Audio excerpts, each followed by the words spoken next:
మీ ఎలాంటి వ్యాపార ప్రకటనలకైనా వెంటనే మా ఛానల్ సంప్రదించండి. హాయ్ హలో నమస్తే, welcome back to our channel. Present మన స్టూడియోలో ఉన్నారు హోమియోపతి తేజస్విని గారు. మేడంతో మాట్లాడదాం. నమస్తే మేడం. నమస్తే అండి. మేడం, చాలామంది అమ్మాయిలు ఒక ఫేస్ చేస్తున్నారు. రీసెంట్గా అయినా అప్పటి నుంచి చూసుకున్నా అనుకోకుండా తుమ్మినా దగ్గుతున్నప్పుడు లీకేజ్ అవుతుంటుంది. సో అది చాలా అన్కంఫర్ట్ ఉంటుంది మనకి. పీరియడ్స్ టైంలోనే ఆ 6-7 డేసే చాలా అన్కంఫర్ట్గా ఫీల్ అవుతాం.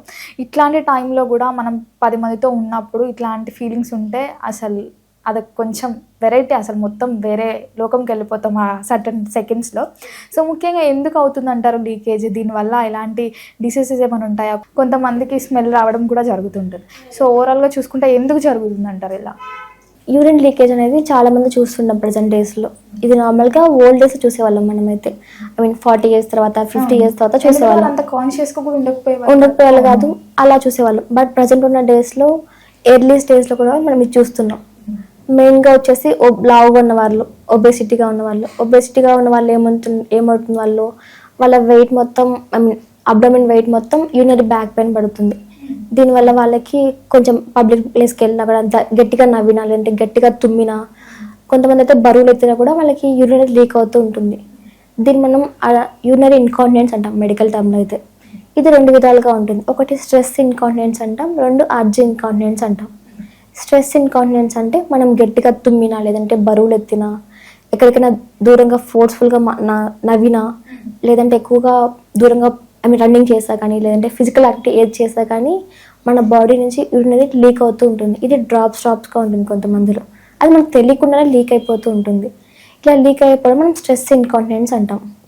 వీళ్ళకి ఎలా ఉంటుందంటే చాలా ఎంబారసింగ్గా ఉంటుంది. 10 మందిలో వెళ్ళినప్పుడు, లేదంటే పబ్లిక్ గ్యాదరింగ్స్కి కానీ, మ్యారేజెస్ పార్టీస్కి కానీ ఇలా దగ్గరికి వెళ్ళినప్పుడు ఇలా సడన్గా యూరిన్ లీక్ అవ్వడం చాలా ఇబ్బంది పడుతూ ఉంటారు.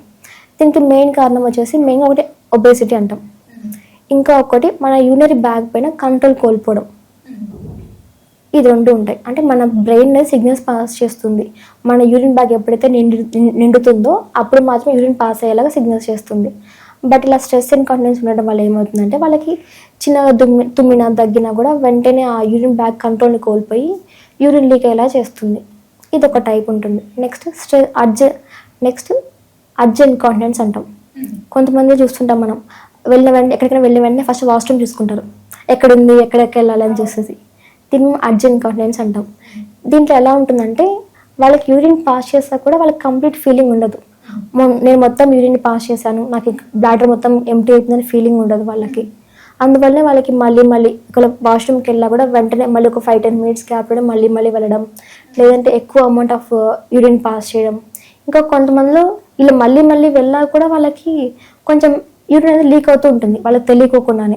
చిన్నపిల్లలకి ఎలా పాస్ పోస్తుందని చెప్తుంటారు, అట్లా వీళ్ళకి కూడా యూరిన్ లీక్ అవుతూ ఉంటుంది అలా. దీన్ని మనం దీన్ని అర్జ్ ఇన్కాంటినెన్స్ అంటాం. ఇది 2 విధాలుగా ఉంటుంది. ఈ అర్జ్ ఇన్కాంటినెన్స్లో ఏముంటుందంటే ఆ యూరిన్ బ్యాగ్ ఉంటుంది కదా, ఆ యూరిన్ బ్యాగ్ మన బ్రెయిన్కి సిగ్నల్స్ సెండ్ చేయదనమాట. ఇది ఎంటీగా ఉంది, లేదంటే ఇది బ్యాగ్ ఫుల్ అయిపోయింది, ఇప్పుడు పాస్ చేయాలనేది సిగ్నల్స్ సెండ్ చేయకపోతుంది. ఇలా చేయలేకపోవడం వల్ల వాళ్ళకి యూరిన్ లీక్ అవుతూ ఉంటుంది.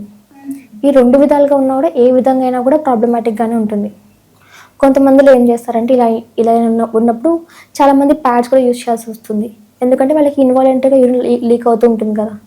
కాబట్టి ఇలాంటి సందర్భాల్లో వాళ్ళకి ఏదైనా ఎంబారసింగ్గా ఫీల్ అవ్వడం, లేదంటే 10 మందిలో సిగ్గుపడడం ఇలాంటివి జరుగుతుంది. అందువల్ల వాళ్ళు ప్యాడ్ కూడా యూజ్ చేస్తుంటారు. ఇంకా కొంతమంది ఏం చేస్తారంటే దీనికి మెయిన్గా కొన్ని టాబ్లెట్స్ యూజ్ చేస్తారు. ఏదైనా ఇన్ఫెక్షన్స్ ఉన్నాయేమో అనుకొని యాంటీబయాటిక్స్ కానీ, లేదంటే పెయిన్ ఉంటే పెయిన్ కిల్లర్స్ కానీ ఇలాంటివి యూజ్ చేస్తారు. ఇలా యూజ్ చేయడం వల్ల ఏమవుతుందంటే వాళ్ళకి ఆ ఇన్ఫెక్షన్ ఇంకా ఎక్కువ అవుతుంది, తగ్గదనమాట. అంటే 2-3 daysలో తగ్గినా కూడా మళ్ళీ వస్తూనే ఉంటుంది వాళ్ళకి. ఇంకా ఇన్ఫెక్షన్ అనేది ఆ యూరినరీ బ్యాగ్ నుంచి ఇంకా ఇతర ఆర్గాన్స్ ఉంటాయి, కిడ్నీస్ కానీ, యూరేటర్స్ కానీ, వీటన్నిటికీ పాస్ అవుతూ ఉంటుంది. మామూలుగా మన కిడ్నీ ఏం చేస్తుంది, మనం తీసుకున్న వాటర్ని ఫిల్టర్ చేసి మన బాడీలో బ్లడ్ మొత్తం ఫిల్టర్ చేసి ఆ వేస్ట్ మొత్తం యూరిన్ ద్వారా బయటకు పంపిస్తుంది. ఇన్ కేస్ మనం యూరిన్ని హోల్డ్ చేసుకోవడం వల్ల యూరిన్ని హోల్డ్ చేస్తామనుకోండి, అప్పుడేమవుతుంది, ఆ బ్లాడర్ లేదా అలానే యూరిన్ నిండిపోతుంది. ఇంకా దానివల్ల ఇన్ఫెక్షన్స్ అనేవి బ్లాడర్లోనే ఉంటాయి. అదే ఎక్కువ మనం టైం ఇస్తున్నట్టు అక్కడ ఆ బ్లాడర్ని ఎంప్టీ చేయకుండా టైం ఇచ్చినట్టయితే ఆ ఇన్ఫెక్షన్స్ ఇంకా కిడ్నీ వరకు వెళ్తూ ఉంటాయి. దానివల్ల వాళ్ళకి కిడ్నీ ప్రాబ్లమ్స్ అని కనిపిస్తాయి. ఇలా అన్ని విధాలుగా ఉంటాయి. కొంతమందికి ఈ స్ట్రెస్ కానీ అర్జ్ ఇన్కాంటినెన్స్కి సర్జరీకి వెళ్తారు. ఎందుకంటే ఆ బ్లాడర్ ఏమైనా కిందకి ప్రొలాప్స్ అయిందా అంటే జారిపోవడం, ఇలా ఏమైనా ఉందేమో అనుకుని సర్జరీ వరకు వెళ్తుంటారు. బట్ సర్జరీ తర్వాత కూడా వాళ్ళకి అలా మళ్ళీ అలాంటి సిమ్టమ్ కనిపిస్తూ ఉంటాయి. ఇదంతా మెయిన్గా మన పొత్తి కడుపులో ఉన్న మజిల్స్ వీక్ అయిపోవడం వల్ల, లేదంటే ఆ బ్లాడర్ యొక్క కంట్రోల్ కోల్పోవడం వల్లే జరుగుతుంది. వీటిని కూడా మనం హోమియోపతి ద్వారా కంట్రోల్ చేసుకోవచ్చు. ఆ బ్లాడర్ నుంచి యూరిన్ లీక్ అవ్వకుండా, లేదంటే మళ్ళీ యూరిన్కి వెళ్ళకోకుండా, లేదంటే ఇన్ఫెక్షన్స్ ఏదైనా ఉన్నా, ఇన్ఫెక్షన్ అయితే మనం యూరినరీ ట్రాక్ట్ ఇన్ఫెక్షన్స్ అంటాం.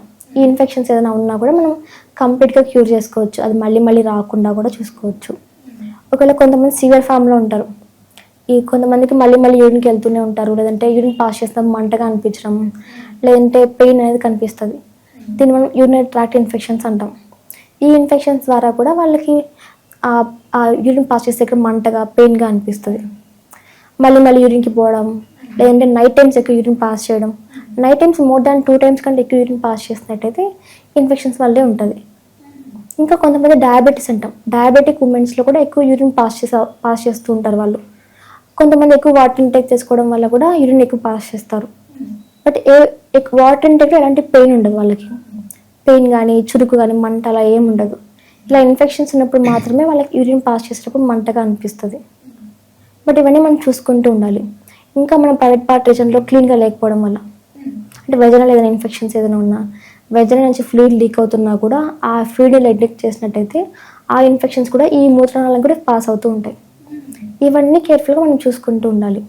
అసలు మనకు ఆ యూరిన్ లీకేజ్ ఎలా అవుతుంది, స్ట్రెస్ ఏమైనా ఉందా, లేదంటే అర్జెంట్ కాంటినెన్స్ ఉందా, లేదంటే వాళ్ళకి ప్రీవియస్గా ఏదైనా సర్జరీస్ జరిగాయా, అంటే ఆపరేషన్స్ జరిగినా కూడా మెయిన్గా ఇలా మజిల్స్ మొత్తం లూజ్ అయిపోయి వాళ్ళకి యూరిన్ అనేది లీక్ అవుతూ ఉంటుంది. కొంతమందికి మనం ఆఫ్టర్ డెలివరీ చూస్తాం ఈ కండిషన్. మెయిన్గా ఆఫ్టర్ డెలివరీ నార్మల్గానే చూస్తాం, ఎందుకంటే 9 months పాటు మన బేబీని క్యారీ చేయడం వల్ల ఆ బ్యాక్ పైన ప్రెషర్ పడుతుంది.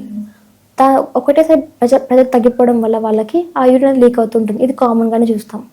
ఇంకా కొంతమంది బరువుగా ఉన్న వారిలో, ఇంకా కొన్ని మెడికల్ కండిషన్స్ ఉంటాయి, అంటే మెయిన్గా ఫైబ్రాయిడ్స్ ఉన్నప్పుడు కూడా ఒకవేళ ఫైబ్రాయిడ్స్ అనేటివి గర్భాశయం ముందు భాగంలో ఉన్నాయనుకోండి, ఆ భాగం నుండి కూడా వాళ్ళకి ఒత్తిడి పడి ఆ యూరిన్ బ్యాగ్ నుంచి యూరిన్ లీక్ అవుతూ ఉంటుంది.